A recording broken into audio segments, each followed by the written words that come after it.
For Allison Sawyer-Current and her husband, retirement was nothing like they planned, and now Allison is sharing her story in a new book called The Dog Lady of Mexico. Take a look at how she got this endearing nickname. 20 years ago, Allison Sawyer-Current and her husband moved to Islas Mujeres, an island right off the coast of Cancun, Mexico, to enjoy their retirement. What she didn't know, a second career was on the horizon. There were street dogs everywhere, and they looked different. You know, they had scabs from fighting and bad skin from the climate here, and they were all ribs. A dog mom herself, Allison would cuddle in bed with her furry family every night, and the sight of these emaciated animals shook her to the core. I always make a joke that I was hit by a dog stick or something because I don't know what happened to me. I just had to do something about it. I really had no right to come in and try to show everybody how to do things. So it had to be a slow educational process. I felt like they were missing so much because dogs can offer so much. In Mexico, Allison says many don't think about domesticating an animal. That really isn't a top priority. There were no vets.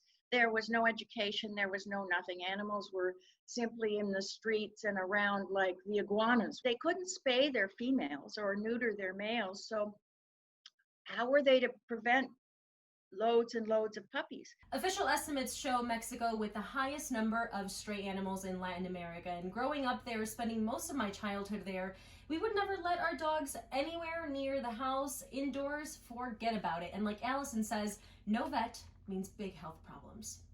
The dogs often, if you have no treatment, they have ticks and fleas, and they have skin issues because of this moist climate. They have fungus and you know, we have easy fixes for this. But if there's no vet around and there's no education, there's no easy fix for these things, and you're not going to want these dogs in your house. Seeing these sickly animals pushed Allison into action. In 2004, as she worked on convincing her husband to continue bringing animals in, she started Isla Animal, a rescue organization at her home, which only sat on half an acre of land. There's nothing like getting a puppy that's crawled out of the woods and being able to know what to do for it. As she gained the trust of natives, the animals started pouring in. At one point, they had 65 dogs. I don't regret a minute of it. I just love it. I just love it, and it's been my privilege to be able to come here and help. Allison's mission did face a bit of backlash. Residents argued that Mexico has bigger problems than stray dogs, like government corruption,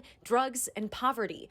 But she pushed forward, recognizing her true calling. The dogs are my passion. There's somebody for every cause, and this is one of them. And you can't have a healthy community with a bunch of unhealthy dogs running the streets. In 2015, Allison's hard work was recognized by the Mexican government. She was given a space to work with the dogs, and now natives are adopting the animals and bringing them home, proof that her efforts haven't been wasted. Another culture is completely different, and what they're used to and what we're used to is a completely different thing. And it's not a good or a bad thing. It's a matter of education and knowing what's available.